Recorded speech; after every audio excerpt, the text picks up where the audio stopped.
거룩하시고 영원하신 하나님 아버지 감사합니다. 오늘도 주님께서 우리들을 불러주시고 찬양과 영광을 돌리게 하심을 감사합니다. 아멘. 하나님, 오늘도 귀한 말씀을 우리들 마음판에 새길 수 있도록 우리 성령께서 우리를 붙들어 주시고 동행하여 주시옵소서. 홀로 영광 받아 주시옵소서. 감사를 드리며 예수님의 이름으로 기도드리옵나이다. 전능하사 천지를 만드신 하나님 아버지를 내가 믿사오며 그 외아들 우리 주 예수 그리스도를 믿사오니 이는 성령으로 잉태하사 동정녀 마리아에게 나시고 본디오 빌라도에게 고난을 받으사 십자가에 못 박혀 죽으시고 장사한 지 사흘 만에 죽은 자 가운데서 다시 살아나시며 하늘에 오르사 전능하신 하나님 우편에 앉아 계시다가 거기로서 산자와 죽은 자를 심판하러 오시리라. 성령을 믿사오며 거룩한 교회와 성도가 서로 교통하는 것과 죄를 사하여 주시는 것과 몸이 다시 사는 것과 영원히 사는 것을 믿사옵나이다. 은혜가 풍성하시고 좋으신 아버지 하나님, 오늘 구별되고 복된 날을 저희들 주님 성전으로 불러주심을 감사를 드립니다. 아멘. 아버지, 저희들 세상 가운데 있다. 아버지, 주님 앞에 왔사오니 주님의 보혈로 아버지 머리에서 발끝까지 깨끗하게 씻어 주셔서 오늘 산재물 되게 하여 주시옵소서. 아버지 하나님, 이 나라는 풍정등화와 같습니다. 아버지 하나님, 이 사회주의자들이 아버지 몇십 년을 또아리를 들고 결국은 아버지 이 사회주의자들이 아버지 이재명 대통령을 세워놓고 아버지 머리에서 발끝까지 무너뜨리고 이 사회주의로 아버지 하기 위해서 온갖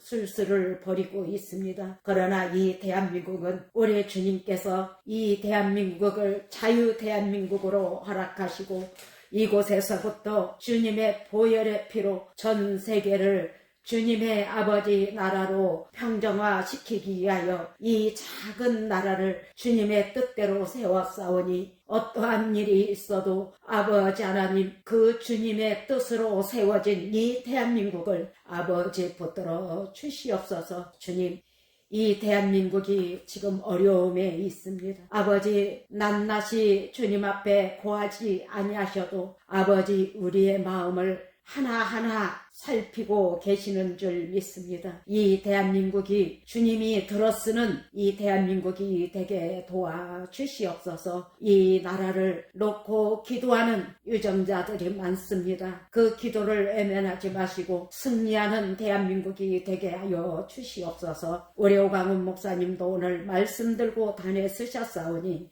말씀을 선포할 때마다 능력의 말씀으로 선포하게 하시고 그 말씀이 현실로 이루어지는 생명의 말씀으로 선포하게 하시는 줄 믿고 영육간에 강건하게 붙들어 주시는 줄 믿고 감사하며 예수님의 이름으로 기도드렸나이다. 아멘. 아멘. 감사합니다.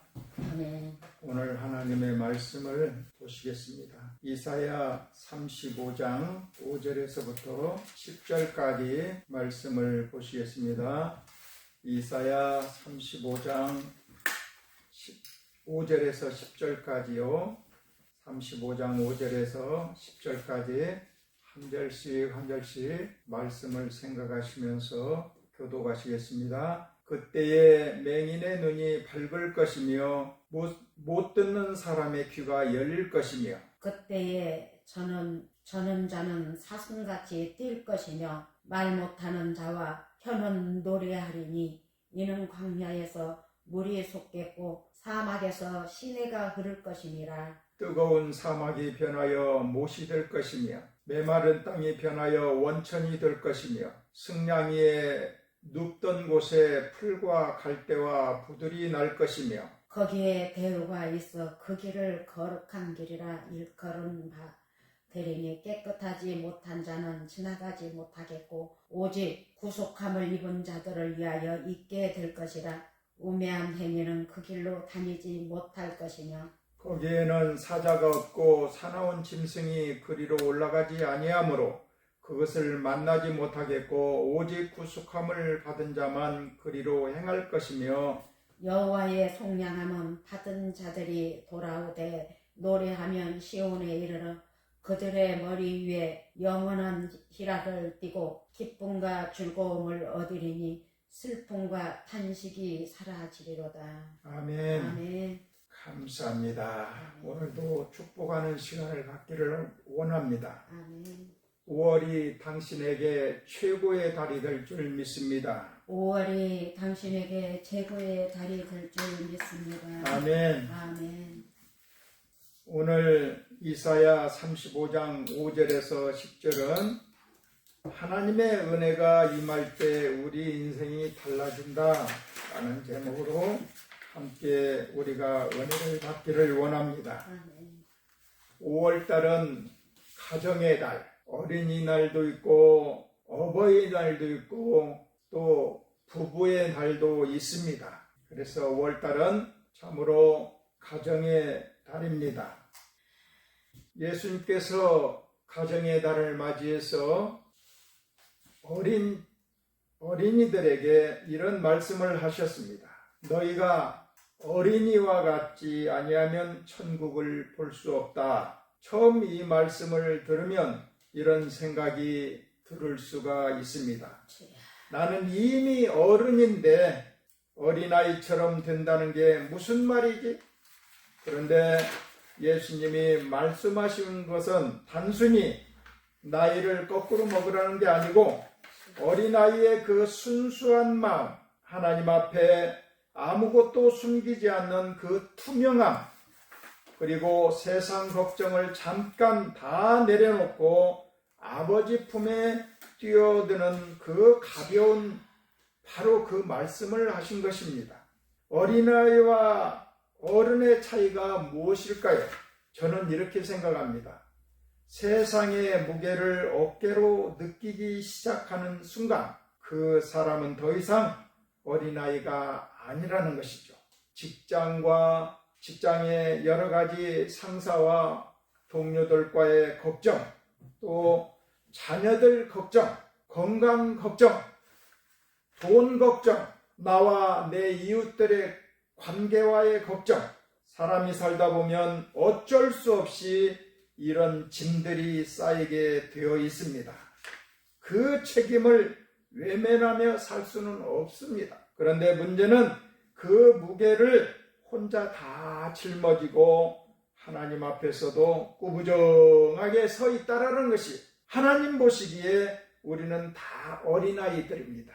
마치 육신에 연로하신 부모가 볼 때 나이를 먹은 자식도 모두가 다 어린아이로 보이는 것과 같다라는 것입니다. 심지어 갓난아이인 분들도 계시다는 거예요. 어른이 어른으로서 행동을 해야 되는데 나이를 먹었는데도 불구하고 어른으로서 어른 행동을 하는 것이 아니라 여전히 갓난아이인 그런 사람들도 있다라는 것입니다. 그런데 그 아이가 세상 짐을 잔뜩 짊어지고 끙끙대며 살아가는 모습을 보시면 하나님 마음이 얼마나 아프겠어요.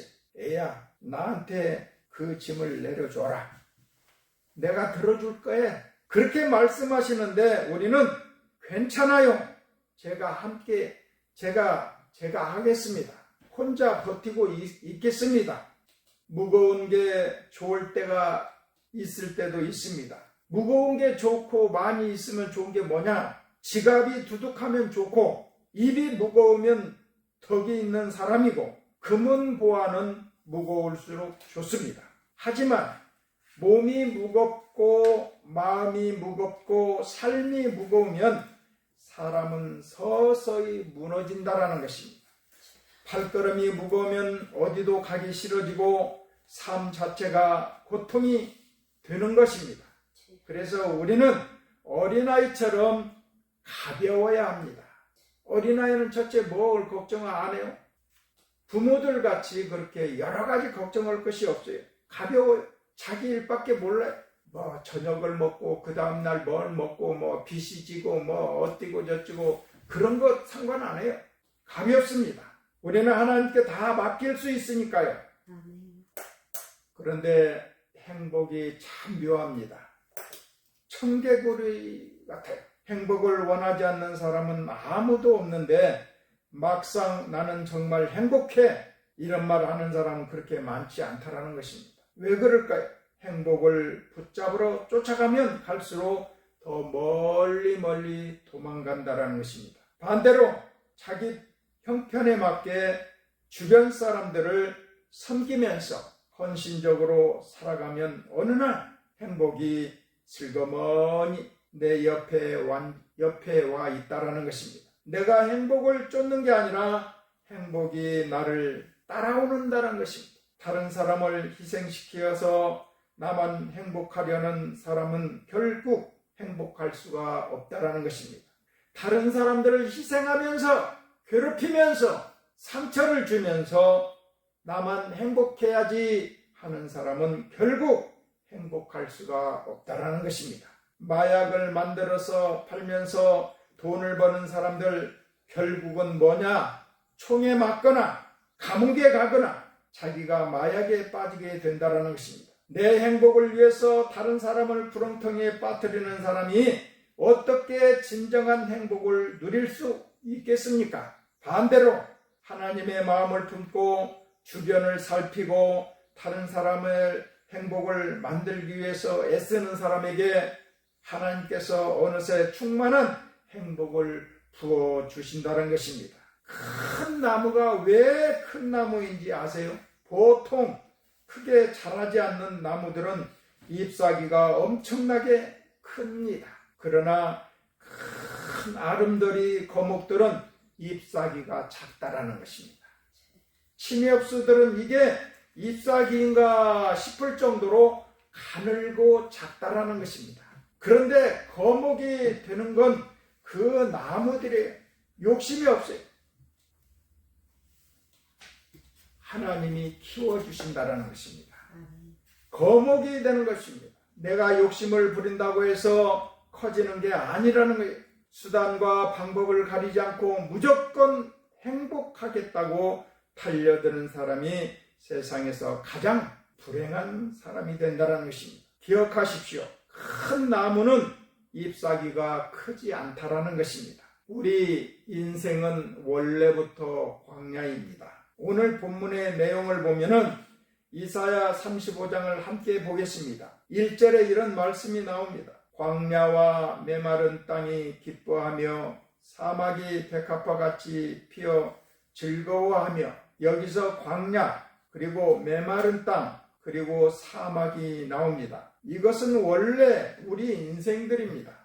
광야도 그렇고요, 메마른 땅도 그렇고요, 사막도 그렇고요. 인생이 그렇다라는 것입니다. 인생은 광야고 인생은 사막이고 인생은 메마른 땅 같습니다. 그대로만 있으면 삭막하고 고통스럽고 불행합니다. 거기서 산다는 것 자체가 힘들지요. 나도 힘들고 옆에 있는 사람들도 힘들고 가족들도 힘들고 다 힘들다는 거예요.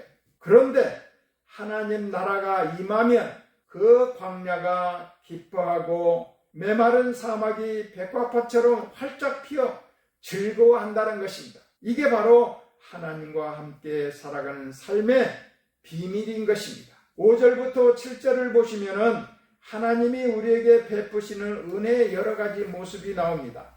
5절에 보니까 그때의 맹인의 눈이 밝을 것이며 그랬어요. 못 듣는 사람의 귀가 열릴 것이라는 거예요. 6절에 보니까 그때의 저는 자는 사슴같이 뛸 것이며 제대로 걷지 못하는 사람이 사슴같이 뛸 것이라는 거예요.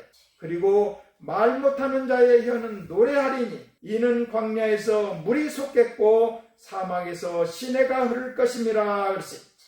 7절에 보니까 뭐라 그랬어요? 뜨거운 사막이 변하여 못이 될 것이며 메마른 땅이 변하여 원천이 될 것이며 그랬어요. 지금 몸이 아프신 분, 어떤 장애가 있으신 분, 삶에 막힌 것이 있으신 분들, 이 말씀에서 저절로 아멘이 나오지 않나요? 하나님이 은혜를 부어주시면 불가능해 보이던 일들이 열린다는 것입니다. 불가능한 게 보인 것들이 가능하게 된다는 것입니다.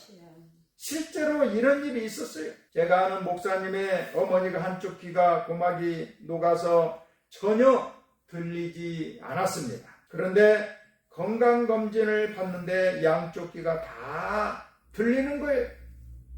검사하는 분도 깜짝 놀랐고 본인도 너무 놀랐다고 했습니다. 하나님이 은혜를 베푸시면 그냥 기적이 일어나는 것입니다. 아멘. 할렐루야. 아멘. 하나님은 없는 것을 있게 하시고 있는 것을 없게 하시는 분입니다. 살판이 난다는 말이 바로 이것인 거예요. 일상에서도 감사한 은혜를 주시고 기도하면 기적을 일으켜 주시는 것입니다. 아멘. 전지전능하신 하나님이 마음만 드시면 그 자녀들을 복되게 하는 일은 얼마든지 가능하다는 것입니다. 그런데 여기서 우리는 중요한 것이 있습니다. 하나님의 은혜를 받았는데 그게 은혜인 줄 모르면 큰일 난다는 것입니다. 쟤는 은혜를 몰라. 이 말이 얼마나 무서운 말인지 아세요? 은혜를 은혜로 알아야만이 감사가 나오고 감사가 나와야 찬양이 나오고 찬양이 나와야 하나님이 더 큰 은혜를 부어주시는 것입니다. 그런데 은혜를 주었는데 은혜를 은혜로 알지 못한다는 거 참 비극이죠. 그래서 우리는 매일매일 내 삶에 임한 하나님의 은혜가 무엇인지 우리는 찾아야 될 줄 믿습니다. 그 은혜가 뭘까요? 매일매일 다람쥐 쳇바퀴 돌듯이 똑같은 날같이 보이지만은 아침에 눈을 떴다는 것, 젊었을 때는 그걸 모르겠지만은 나이를 이제 한 살 한 살 먹다 보니까 아침에 눈을 떴다는 것, 이 자체만으로도 하나님 앞에 감사와 찬송과 영광을 돌리는 것입니다. 숨을 쉬고 있다는 것, 이거 숨을 쉬고 있다는 것 얼마나 감사한지 몰라요. 지금 큰 병원들, 그 병원들 가보세요. 숨을 제대로 쉬지 못해가지고 코에다가 산소통을 집어넣고 쉬는 사람들이 얼마나 많은지 알 수 없습니다. 특별히 걸어서 이 예배를 드리기 위해서 오셨습니까? 이 예배에 나올 수 있다는 것, 누구의 부축도 없이 혼자 주님 앞에 나와서 예배 드린다는 것, 또한 가족이 있다는 것, 자녀들이 있다는 것, 이 모든 것이 하나님이 베풀어 주신 큰 은혜인 줄 믿습니다. 우리 주변의 은혜를 찾기 위해서는 얼마나 많은지 알 수 없어요. 내 손으로 음식을 수저로 떠서 먹는다는 것, 내 입으로 음식들을 맛있는 것을 먹는다는 것, 얼마나 감사한지 알 수 없습니다. 이런 게 다 은혜예요. 은혜를 은혜로 알지 못하는 것 얼마나 비극입니까? 그것을 찾아서 입술로 고백하고 감사함으로 찬양하며 하나님께 나아갈 때 은혜 위에 은혜가 쌓이고 복에 복이 더해지는 줄 믿습니다. 내가 일해서 받은 싹스로 사는 것도 감사하지만 하나님이 내게 거저 주셨다는 걸 깨달을 때 그 감동은 전혀 다른 것입니다. 하나님이 나한테 이걸 그냥 주셨구나. 그 순간 눈물이 나고 마음이 가득 차오르는 그 행복, 그게 진짜 행복인 줄 믿습니다. 뇌물 얘기를 좀 엉뚱하게 들릴 수도 있는데 성경 잠언에는 이런 얘기가 나옵니다. 뇌물은 형통하게 한다, 이렇게 말씀이 나옵니다. 해외에서 선교하시는 분들 이야기를 들으면은 많은 나라에서 서류 하나 처리받으러 가면은 몇 시간씩 그리고 며칠씩 걸리는데 처리를 그렇게 늦게 합니다. 우리나라 같이 그렇게 쉽게 금방금방 해주는 그 서류를 처리하는 나라가 그렇게 많지 않아요. 그런데 그렇게 몇 시간씩 며칠씩 걸리는 그런 서류 처리를 뇌물을 주잖아요. 돈을 주면은 금방 됩니다.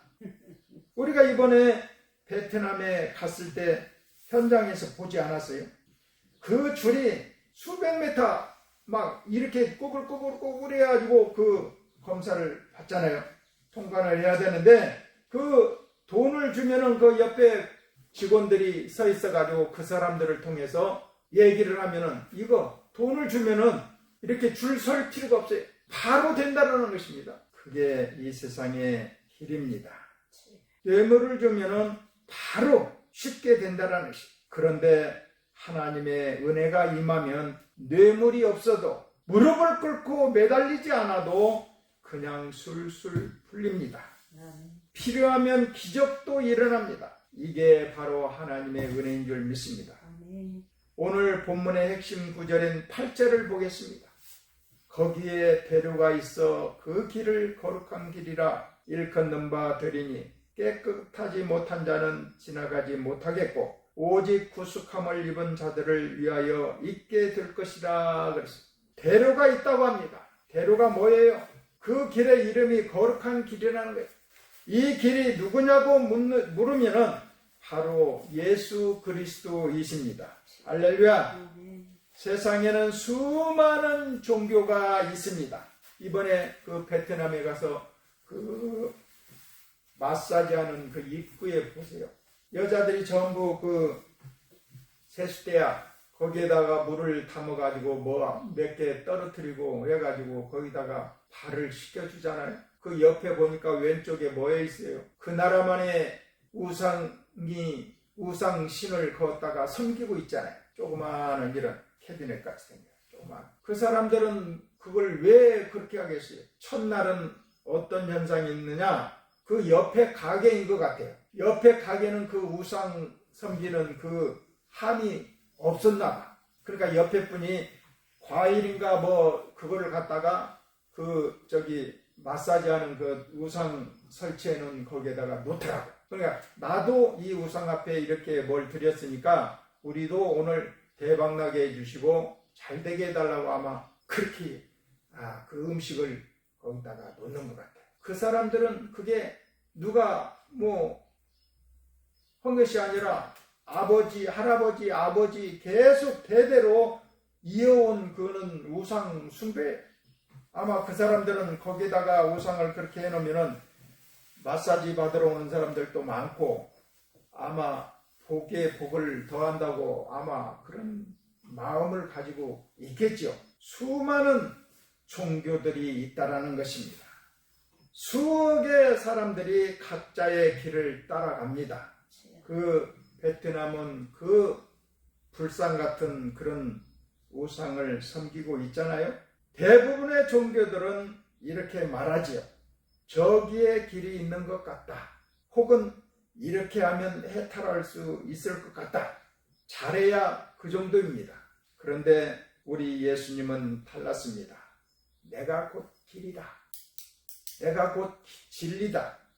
내가 곧 생명이다. 나로 맘지 않고는 아버지께로 올 자가 없다 그랬어요. 이건 어마어마한 선포입니다. 내가 길이라는 거예요. 직접 말씀하신 것입니다. 어떤 길로 가라, 어떤 길로 가는 것이 좋다, 이게 아니라는 것입니다. 시편 84편 5절에도 보니까 이런 말씀이 있습니다. 주께 힘을 얻고 그 마음에 시온의 대로가 있는 자는 복이 있나이다 그랬어요. 시온의 대로, 그게 바로 예수님이십니다. 우리 마음에 예수님이 계시면 복 있는 사람이 되는 것입니다. 그런데 예수님이 내 마음에 계신다는 것을 끝나면 안 됩니다. 예수님이 어떤 분인지 알고 내 삶 전체를 그분께 드려야 될 줄 믿습니다. 어떻게 해야 할지 모를 때 기도로 인도받고 무거운 짐은 주님께 맡겨 도움을 받아야 된다는 것입니다. 시온의 대로를 수시로 왔다 갔다 해야 된다는 것입니다. TV에서 이런 프로그램이 있었어요. 걸어서 세계 속으로 라는 이런 프로그램을 본 적이 있습니다. 어느 계곡과 계곡 사이에 다리가 놓인 모습이 나오는 장면을 본 적이 있어요. 전에는 그 다리가 없어서 돌아가려면 몇 시간이 걸렸습니다. 고개 해서 꾸불꾸불 내가 저 앞을 가야 된다면, 저 마을을 가야 된다면 엄청난 곳을 지나서 그곳을 가야만 했습니다. 그런데 그곳에 다리를 놓는다면 어떻게 될까요? 다리가 생기고 나서는 불과 몇 분 걸리면은 그 마을을 갈 수가 있었다는 것입니다. 그래서 사람들이 얼마나 많이 다녔는지, 그런데 아무리 좋은 길이 생겨도 내가 그 길을 걷지 않는다면 아무 소용이 없습니다. 다리가 놓여도 내가 건너지 않으면 강 건너편에 갈 수가 없다라는 것입니다. 예수님이 계시고 내가 믿는다고 고백한다 해도 그 이름의 능력과 그 길을 통해서 오는 하나님의 은혜를 실제 누리려면 그 길을 걸어야 된다라는 것입니다. 기도하고 말씀을 보고 예배하고 하나님께 의지하며 그 대로를 계속 번질나게 우리는 다녀야 된다라는 것입니다. 사람과 하나님은 근본적으로 달라요. 사람은 사랑하고 섬기는 대상이지 의지하고 믿는 대상이 아니라는 것입니다. 아무리 좋은 사람도 너무 기대가 크면 반드시 실망하게 되어 있습니다. 그런데 하나님은 다르다는 것입니다. 하나님은 우리가 믿고 의지해야 할 뿐이라는 거예요. 사람은 매일매일 와서 도와달라고 하면 슬슬 부담스러워지는 게 사람과 사람 사이인 것입니다. 아무리 좋고 가까워도 매일매일 와서 도와달라고 한다면 슬슬 부담이 가는 게 사람과 사람 사이라는 거예요. 결국 거리를 두게 된다는 것입니다. 그런데 하나님은 반대라는 거예요. 자주 오면 올수록 더 좋아하시고 더 구하면 구할수록 더 좋은 것으로 후히 주시고 누르고 흔들어 주신다는 것입니다. 오히려 조그마한 것만 구하면 하나님이 기분이 별로 안 좋아하신다. 구하는 것도 큰 걸 구하고, 할렐루야. 이런 비유를 생각해 보세요. 수십 조를 가진 재벌에게 밥 사 먹게 2만 원만 주세요, 이렇게 하는 것과 같다라는 것입니다. 그분이 얼마나 나를 아끼고 좋아하는지 모르니까 그렇게 작은 것밖에 못 구하는 거라는 거예요. 하나님은 말씀하십니다. 너의 입으로 넓게 열라. 내가 채우리라. 큰 것을 구하라는 것입니다. 하나님께 계속해서 드나들면서 기도하고 응답받고 은혜를 체험해야 될 줄 믿습니다. 또 한 가지 우리가 중요한 것이 있는데, 우리도 하나님께 드리는 삶이 되어야 된다는 것입니다. 하나님 앞에 계속해서 받기만 하는 것이 아니라 우리도 드려야 된다는 것입니다. 음식을 한번 우리는 생각해 보세요. 맛있는 음식과 음식물 쓰레기의 차이가 뭔가요? 사실 한 끗 차이입니다. 누가 먹었느냐 안 먹었느냐 차이라는 것입니다. 음식과 음식 쓰레기는 다르다는 것입니다. 먹지 않는 것은 음식이고, 할렐루야, 음식을 먹고 남은 게 음식 쓰레기라는 거예요. 음식은 배고픈 사람 누구에게나 소중합니다. 그런데 음식물 쓰레기가 되는 순간 처치 곤란합니다.